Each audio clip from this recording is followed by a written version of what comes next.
Welcome to the BNB Investing Podcast for real estate investors. Fix and flippers and realtors exploring investment options with Airbnbs and short-term rentals through acquisition, leasing, or management to generate consistent monthly revenue. Join us for a chat with experienced and successful short-term rental investors to hear their story of how they got started and created wealth by building scalable businesses. We also explore various service providers and lenders that help make our businesses more efficient and maximize revenue in this awesome sharing economy. Welcome your host, Rich Munroe. Hey everybody, Rich Munroe here with BNB Investing Group. Thanks for jumping on this week. I'm truly super excited to have a friend of mine on. Rachel Gainsbrugh is the expert and the midterm rental queen with short-term rental gems. And so I'm delighted to have her on. It's been a long time coming. She's right here in Peachtree City, not too far from where I'm based. And so we cross paths every now and then at a lot of these different conferences, but I'm happy to dig in today and have you on, Rachel. Introduce yourself and let's get started with a little bit about your background and how you got started. Yeah, thank you so much, Rich. Rachel, I am a little girl from Haiti, started off there, was raised in the inner city of Miami, did the thing, listened to mom and dad, went on, got the doctorate, but sadly that came with a lot of student loan debt. I'm talking to the tune of about $500,000 in student loans. And I realized at that moment, you know what? I'm going to have to do something, right, to change that trajectory because that seemed like an insurmountable amount of debt. So I started to leverage the Dave Ramsey situation, the debt snowball, and started to make some traction, but eventually determined, you know what, I really need to do something where I am able to make money, quote unquote, while I sleep, which is a quote that I heard from Warren Buffett, where he said, if you don't find a way to make money while you sleep, you will work until you die. So I was working 14-hour shifts when I heard that. And I said, you know what, I've got to find something. And so I took off my Dave Ramsey hat, put on my bigger pockets hat, and started to learn more and more about real estate investing. And I realized quickly, you know, with the long-term rental strategies, the burrs, the fix and flips, that I would need dozens and hundreds of doors to get to the number that I was looking for until I found short-term rentals and started off doing short-term rentals, stumbled upon midterm rentals back in 2018.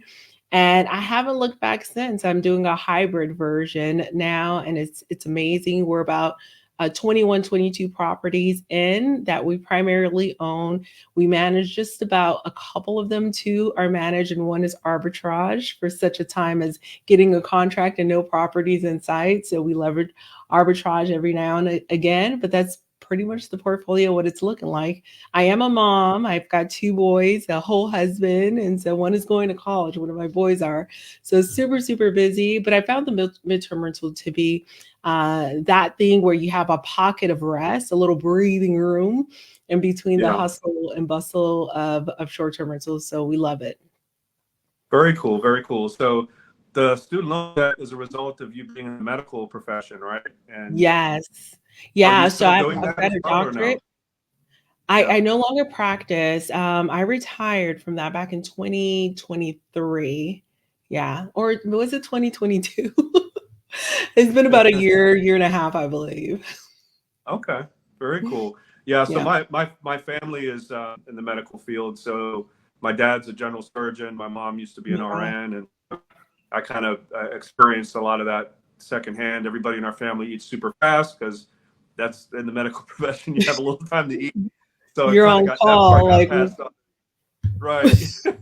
Let's go. You know, yeah. So I've been exposed to that environment through my parents. But so when you got started, you said you started with short-term rentals first? Yes. Yeah, absolutely. Just for me, Rich, the numbers made more sense. And for me, as a woman, a busy professional, I didn't look to have 20 properties in my portfolio. I was thinking to myself, what if I had like two really well-positioned properties, just two, right, to start off? And Yeah. that made all the difference in the world. So short-term rentals, the returns on that and the cash flow on that blew everything else out of the water from a real estate investing strategy. And so I went all in on short-term rentals because of the returns. Yeah, I totally agree. I mean, it was a light bulb moment for me about 9 years ago. And I was kicking my long-term tenants out right before the holidays because they didn't pay the rent, having to Mm. rehab again, and just the numbers, like, it's not making sense. And so when I started short-term rentals, the same thing. I'm like, I'm all in. I'm not doing long-term anymore. Doesn't make any sense. Um, so when you started short-term, what kind of property was that? Was it, were you doing like a house hack, or was it a investment property? Yeah, so that's a great question. I remember driving down to Alabama. I had gotten a really good deal from a wholesaler, and I saw this property, Rich. You wouldn't believe it. It had this green, like lime paint on it. The sun was glistening like perfectly. The leaves were beautiful. Like everything was just pure perfection. And as I'm driving down to Alabama for our very first deal, this house, 3 bedrooms, 2 bath, all of our hopes and dreams laid upon the shoulder of this one property. And I kid you not, as I'm pulling up, I'm like, okay, we're not in Kansas anymore. This looks like the hood where I grew up in Miami. Meanwhile, not having a ton of experience with wholesalers, I'm texting him. I'm like, are you going to meet us here? He's like, oh no, I'm in New Jersey. So did hardly any due diligence, but thankfully I was driving there. That's a little bit of due diligence. Am I right? Right. Yeah. And I had convinced my husband, who was kicking and screaming, by the way, who's a forever cheerleader, but he will kick and scream through it all, convince him how this is our ticket. This is our ticket. So we're pulling up. He's trying to get out the door to go knock on the door, get out the car to go knock on it. I'm like, no, don't knock, turn around, make a U-turn right now. And for me, that was the line in the sand for me. At that point, I determined, you know what? I'm not the fix and flipper girl. I could barely paint straight. My husband and I are both mathletes. We're academics. We don't have a history of construction work. We don't have that support system. We don't have a team. So for me, I determined what type of investor I was going to be at that moment for that season. So instead of the we buy ugly houses crowd, which I was following along, I'm going to be more of a we buy pretty houses crowd, something that needs a little lipstick. I had a high level understanding that if I had to replace a roof, it would be around 10K. And there's a team that could come and install something like that over the course of 3 to 4 days. And something like that is palatable for someone who had a full-time job. Again, my husband and I were working full-time overtime. So I didn't have the capacity to manage a whole team. And my time was better served doing a good job at my W-2 so that I can get some of these loans, mortgages, at really discounted rates, as opposed to me fighting for my life, door knocking, driving for dollars, fixing and flipping. All of that is phenomenal. But for me, I needed to find something that is nearly turnkey that I could turn on within the next 30 days. And so I took that same $17,000, and in my neighborhood in Peachtree City, there's a 4-bedroom, 3-bath for sale for $290,000. There's a lender in one of the credit unions that was willing to give me like a 5% down loan for an investment property back then. And I took that same $17,000 and we launched a short-term rental with those funds. And so I could have paid cash with $17,000 for a property that completely dilapidated. I failed to mention, it looked like caulking was holding it together. The roof had caved in. It was like so much work beyond my wildest dreams, but I know you have a lot of fix and flippers in this community. They're like, oh, Rachel, I smell money. I get it. But it's right. But for someone like me, where I needed something to start working within 30 days because I had a doubting husband, I needed him to see, the dream that I had. And now he runs operations for our business. He's completely bought in. But that was the first property, Rich. Very cool. And so on that 4-bedroom, what were you averaging a night in terms of revenue? What was the Oh, nightly that's a rate? great question. I know over the month we were at 6,000 a month. What would that be per night? Oh, okay. Well, no, that's good enough. That Yeah, gets to where yeah, I was going. So 6,000 a yeah. month in revenue, and your debt service on it was how much? I'm sorry, you broke up a little bit. What did you say, Rich? How much was your debt service each month? Debt service each month was about $1,200 for the mortgage, and then another $300 to $400 for the expenses. So not too Okay. shabby, right? Not for the first one. That's a nice net income each month for Yeah, sure. yeah. And so what was interesting, So that property, it actually was being sold under value. The owner had passed away. The trustee, the son lived out of state in South Carolina, and there was a leak in the roof, and everyone, I was number 8. This was Saturday where I saw the property in Alabama. On Sunday, I found this property in Peachtree City. And I was number 8 on the list of wanting to put in an offer. Everyone had concessions. They wanted this, that, and the other done before they, move forward. I said no concessions. I knew this property, this market, that house could have demanded a purchase price of 350, 400 easily. So at 290, I was like, are you kidding me? But it's because I had a relationship with that particular market. So for me, that was like, oh my gosh, this is no yeah. brainer. Walking distance from my house. So for me, it was great. Oh, very cool. That's a great first one. So what started the transformation and kind of moving over into the midterm rental? What kind of triggered that process? Because I know that's kind of your core specialty now, right? Absolutely. Absolutely. Specifically in the suburban market. For me, I actually stumbled into midterm rentals. My very first midterm rental was a film industry client, and I've shared this story multiple times on a variety of podcasts, but I got a really big booking for the film industry. And then my second midterm rental booking was from the insurance companies. So all of us who have homeowners insurance, there is a protection inside of our plan, more than likely, where if our home is completely destroyed due to an accidental disaster or due to a natural disaster, there's an allowance. We have an allowance available for us so that we can stay in another home or another place, and it will pay month after month after month. And so my very first experience with this was one of our properties were listed on this was listed on Airbnb, I believe. It was on Airbnb, and it was a property we're in the process of selling, our own personal home that we're about to sell. We had taken out half of the furnishings, and all of a sudden we got an inquiry for another property of ours. And they asked, well, and that property was booked. That first property was booked. And then they asked, well, do you have any other properties? And so to me, that started the paradigm shift that the midterm rental guest doesn't need to be as exact as your short-term rental guest. You know how short-term rentals, that laser blue sofa is got to be that laser blue, like what they see in the photos is what they get. But when I mentioned to her, yeah, no, that property's not available anymore, she says, well, do you have any others? Like, who has other properties in their back pockets, right? And so I thought, hey, we're all adults here. Let's have a conversation.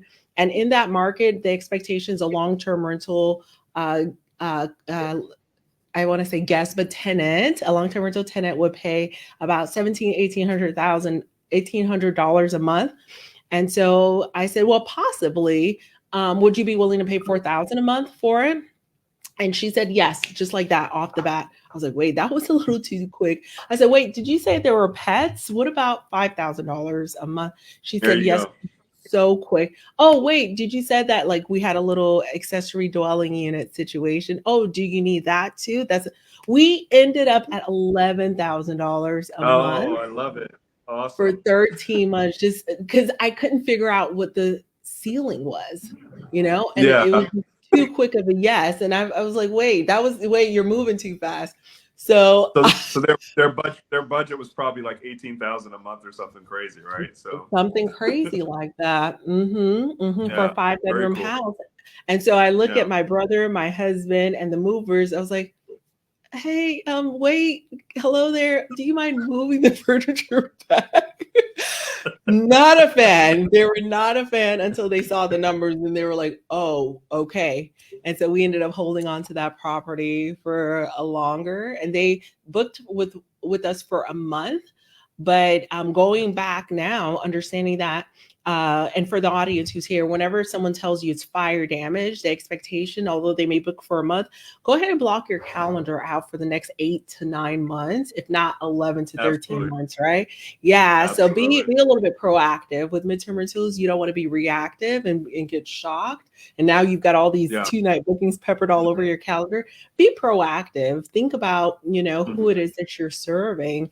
And so for fire damage, 8 months and beyond. For water damage, I would say 5 months and beyond. And that continues to extend because we have supply chain issues. We have contractors, sadly, that are not showing up to the, job. We have permitting office delays and so on and so forth. But this is the one instance in real estate where we love the delays with the midterm rentals, because it just means more money for us and more consistency for us, right?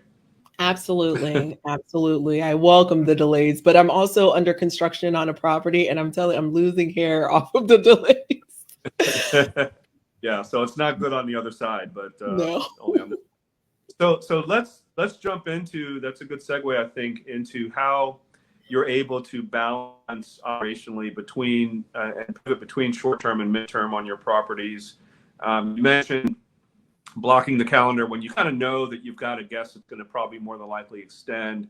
But how are you able to kind of make sure that you're not missing out, and being able to take advantage of both options?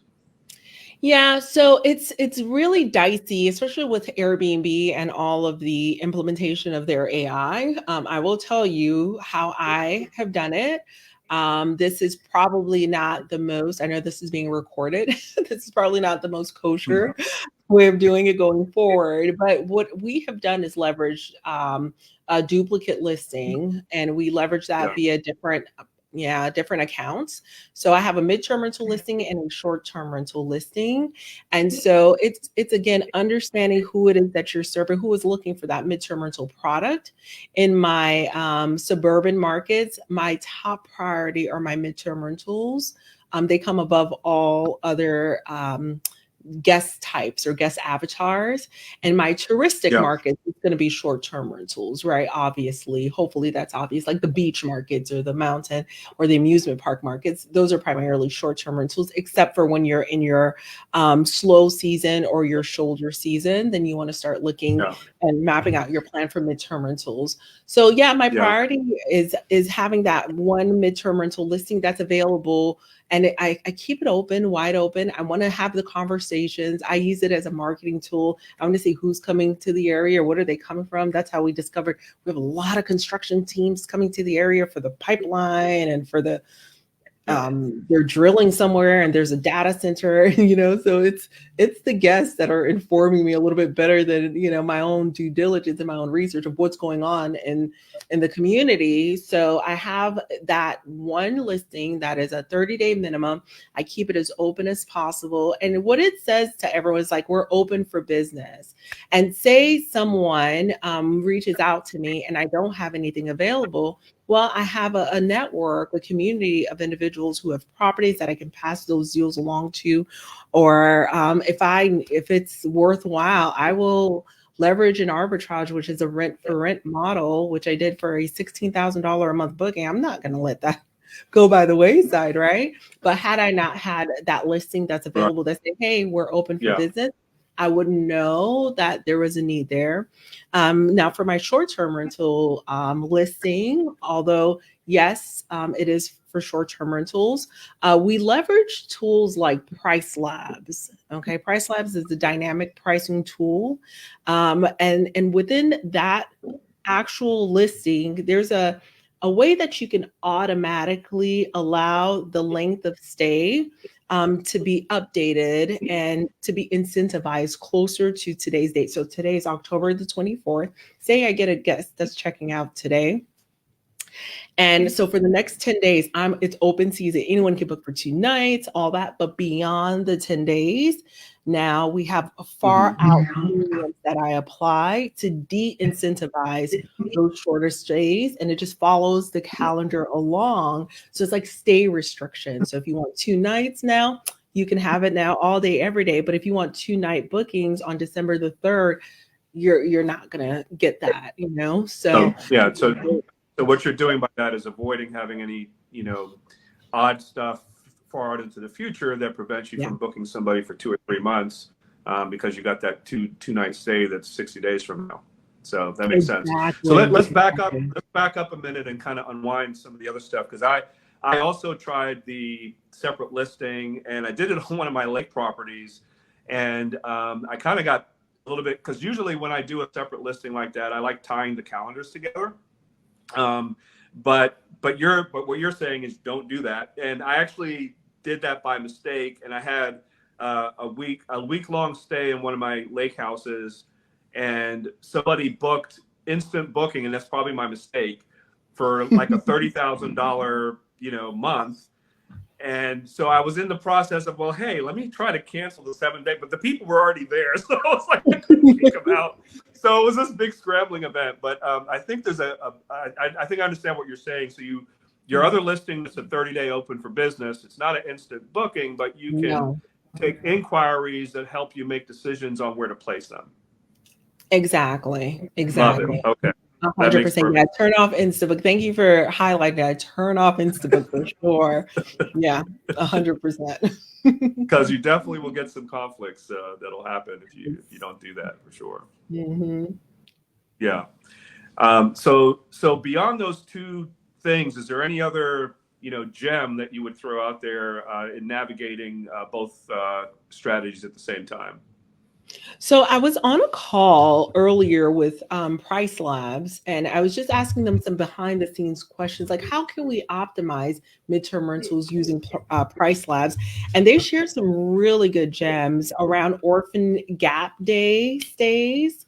And so say you get a 28-day booking, and then 14 days later, you get another 28-day booking, and say that calendar is a 28-day minimum. So that 14 days in between is not going to get taken into consideration because your listing is for 28-day minimums. And so optimizing the orphan day stay is definitely one thing that they mentioned to me that was great. I want to revisit that to make sure we're up to par.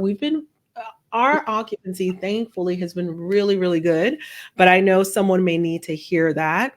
And the other thing that they mentioned to me, and they do trainings every day, which I think is really cool, is setting up a seasonal profile. So if you've got these 2 peak seasons where you get a lot of traction and then you're slow, or you're in that shoulder season in between, you want to set up kind of a seasonal profile that will really optimize the 30-day minimums during that slow or shoulder season. So I thought those were really good tips that I know personally I'm going to be implementing very soon, just to make sure that all my I's are dotted and my T's are crossed. Even in the touristic markets, you've got the highs and lows for sure. So keep that in mind. I'm always looking to learn. For me personally, I will say one gem from a call. I was in a mastermind, Go Abundance mastermind call today. I got the question of what type of, do you have a midterm rental lease agreement? So just want to give everyone a heads up. I use the local NAR, state of Georgia, long-term rental leases. That's what I use, a long-term rental lease agreement. And then I have little red line items, such as the person that's staying in the property is not the person paying me. It's the company that's paying me, number one. And the company has the authority to give me, to request extensions, provide the notice to extend and the notice to vacate. So those are 2 things that I add. So I'm using the state specific lease, and they're available in all 50 states. So just wanted to, just in case anyone else was thinking of that. So real quick, Rachel, not to interrupt, but while we're on that topic, how on midterm rentals, how are you navigating eviction laws and people that don't pay, and how does that impact the midterm, if at all, in terms of being tied up with those eviction processes that the long-term rental space has to deal with? Yeah, that's a really great question. The way that I mitigate risk is by understanding who it is that's renting from me. So I typically well, not typically, I only host the homeowner. So if it's a renter coming from a landlord situation that's devastating, sadly, I don't accept those individuals. Somebody's going to come for me, Mhm. Rich. I don't know. Don't come for me. I'm sorry. I only Well, you're host the running a homeowner. business over there, so you can't open the doors. You got to make decisions that are better for you and your business, not for them. So Yeah. that makes sense. Right. Exactly. And so think about the avatar that we're hosting. So number one, we love a homeowner who's coming from our neighborhood, the neighborhood where their property is. Their home is going to be much better than mine after the renovations are done. Like they're not looking to squat in my property, you know? So Yeah. Right. knock on wood, right? I'm going to say, oh, that wouldn't happen, but then knock on wood. Yeah. They've that's never happened to me. They're not looking to squat in Right. my property because their home is literally being fully renovated, and so that's number one. Number two, the film industry. If it's the executive director of The Walking Dead and she wants to squat in my house, have at it. I'm a big fan, so let's go. That's number two. Number three, my construction workers. They want to get in, and they have another project in Oklahoma. They're in and they're out. So Yeah. I'm not really navigating any And of that is those a risk. landlord eviction situations. Right. Never have I ever. So you want to Right. speak to it, Rich? What have you seen? Because I've never. No, so knock on wood as well. I've been very fortunate. I mean, you do Yeah. hear, and you've recently heard some horror stories about people squatting in Airbnbs in other states. I think I've seen in the news maybe one time in Georgia, but we do a lot of additional vetting for our guests, Yeah. even if they're on Airbnb. So that kind of prevents and mitigates a lot of the risk as well. We've got minimum age requirements. We require in some cases that they upload their ID and a selfie. And, we do a lot of that stuff up front, which Yeah. if somebody sees my listing and it says in there crystal clear that we do require, further verification in order for you to book, a lot of times they just move on, which is great if they're trying to do something that they shouldn't be doing. So we've been Yeah. very fortunate with not having any issues with that at all as well. So, And there's and if we something do, we've oh, got go ahead. if we do, we have an armed security service that'll come extract them from the property. So I love that. I love that. No. These are great tools that we're giving, that you can add to your tool chest for sure. And there's something about money, right? Like money solves a lot of problems. So I take a nice deposit. A lot of times I have a Mhm. refundable and a non-refundable deposit. My non-refundable deposit is pretty small, but Rich, once you get back into that house after it's been lived in for 30 and 60 days, there are little dings, and little paint, Mhm. touch ups and light bulbs, so that non-refundable is like 500 to 1500 depending on the size of the property. We Yeah. collect that every time, and that help keeps our operating costs down for sure. And then Right. that is the non-refundable, but the refundable, people want their $4,000, $5,000, $6,000 back, $14,000 back. And if they start to misbehave Yeah. and they know you're holding their money hostage, that becomes a problem Yeah. as well. So I encourage you, if you can squeak in a deposit, sometimes we Right. can get it, sometimes we can't, depending on what's going on with the insurance and their policy. It's Yeah. really helpful as well. One of the other things that we do, which thanks to my wife, my wife always comes up with these gems in our business. I always have to give her credit for when I talk about them. So Shout out to and Marva.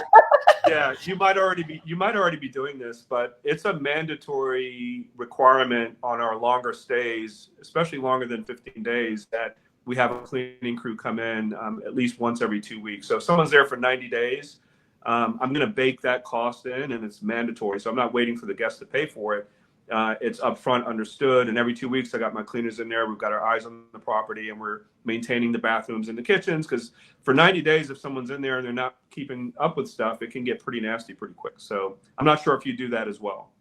100%. It's mandatory, it's required, and it gives our cleaners an Yeah. opportunity to spy a little bit and let us know that everything's Right. okay, because we're not long-term landlords, right? We got to protect the Right. asset and make sure it's in tippy top shape for the next guest. So yeah.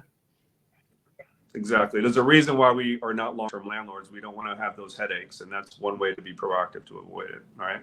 So 100%. I didn't want to. I interrupt you earlier going through your hit list. I don't want to miss out on Yeah. anything else you have on your gem list. So visibility is key, right? People are saying, well, you know what?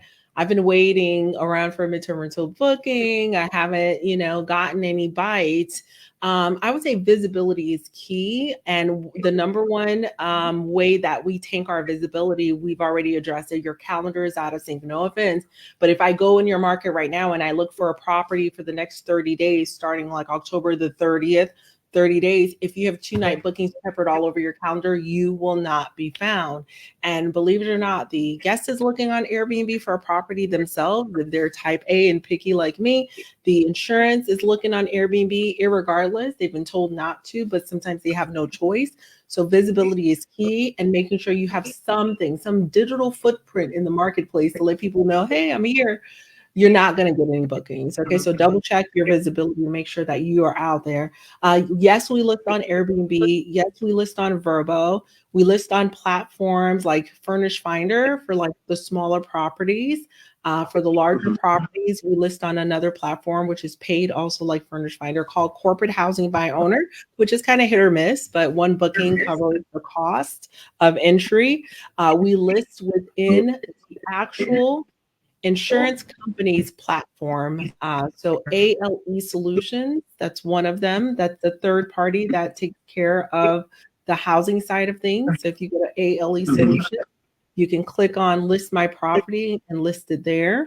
Another one is My Key. They're out of Canada. They've been really, really interesting. Really, I find them interesting because they're one of the most transparent companies we work with so far. Usually we're going back and forth trying to figure out the pricing, but when they send you an inquiry with the fair rental value of $14,167, like, where you stand, okay, everyone, nobody breathe. Let's get into action to grab onto it.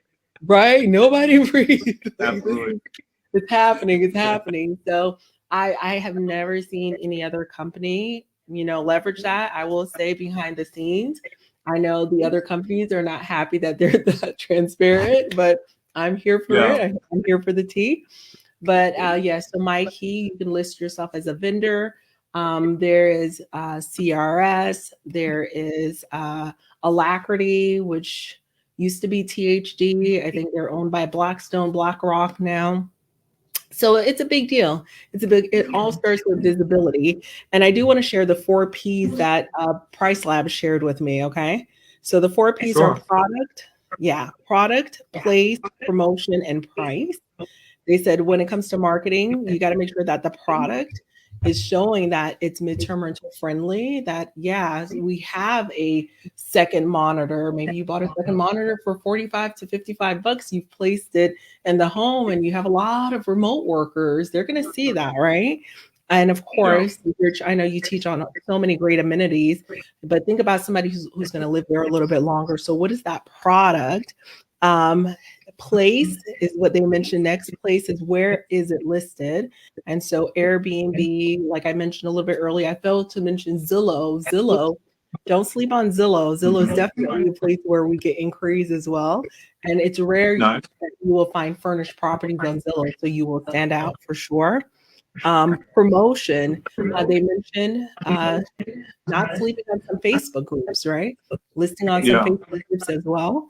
And price, and of course we went into a whole conversation with Price Labs, doing that seasonal type of profile so that you're giving that 30-day discount, but it's still within your wheelhouse of what you're wanting to make. So Awesome. Love it. A lot of gems there, guys, a lot of nuggets. Chomp all that up. So Rachel, one of the things I usually like to cover as well is what's next. What do you have on the horizon? What are your goals? Kind of, what you've got 20 some odd properties now. What's your goal for the next couple of years now? Yeah, so we'll probably shrink down to about 18 or so. We have a few low-hanging fruit that are kind of dragging the portfolio down. So being realistic about the performance of each property and say I have a lot of equity in one particular property, but the cash flow would take me 200 years to achieve that equity, right? Yeah. So Makes I sense. do what's called a return on equity audit, to see, okay, if I have $150,000 in equity in this property, and when all is said and done, because of a series of unfortunate events, whether it's repairs, older properties, renovations, I've only cash flowed $100 a month. That puppy's got to go, right? So we're reconfiguring a few things. We're grabbing some hold of our equity as much as possible. And so we're under construction right now in Rosemary Beach. We have we're looking at actually purchasing a few properties to put them together to create kind of a retreat setting situation. I love retreats, smallish retreats. So a retreat happens either domestically or retreat property on an island somewhere where I can really cater to our burnt out medical professionals. So that's the goal for the next few years. Love it. Very cool. So we're running a little bit out of time as well. I know that you recently did a report, and I've just put the link in the comments there for folks to check out and be able to reach out to you as well. Why don't you let us know a little bit about 75 Gems and what that's about? Yeah, so 75 Gems is my 2024 top 75 cities with highest profitability for short-term rentals, as well as I have a tab specifically for midterm rentals. So check it out and see if your city made the cut. If not, if you're not the top 75, you're top 100, that's okay too. But wanting to give people a starting point, Rich, I keep hearing, where do I get started? Where should I invest? So it's like, here's a report. Chew on that, like Rich would say, and let me know what you find. Very cool. Well, Rachel, thank you so much for taking the time today. Thanks everybody for checking us out this week. I'd love to have you back again, Rachel, sometime. And we just talked about before we jumped on here. It's a shame we go across the country to speak at conferences to see each other, and we don't do anything locally. So we definitely need to get that on the calendar as well. But thank you so much for jumping on. And we'll talk to you guys. Thanks everybody this week, and we'll talk to you next week. Thanks, Rachel. Take care.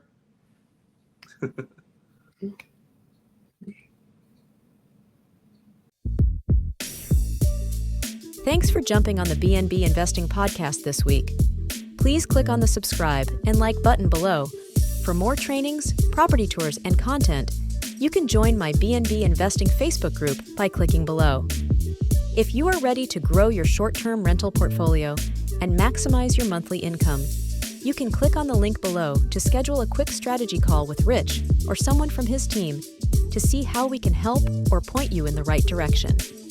Stay tuned for our next episode and hope to see you on the BNB Investing Group podcast.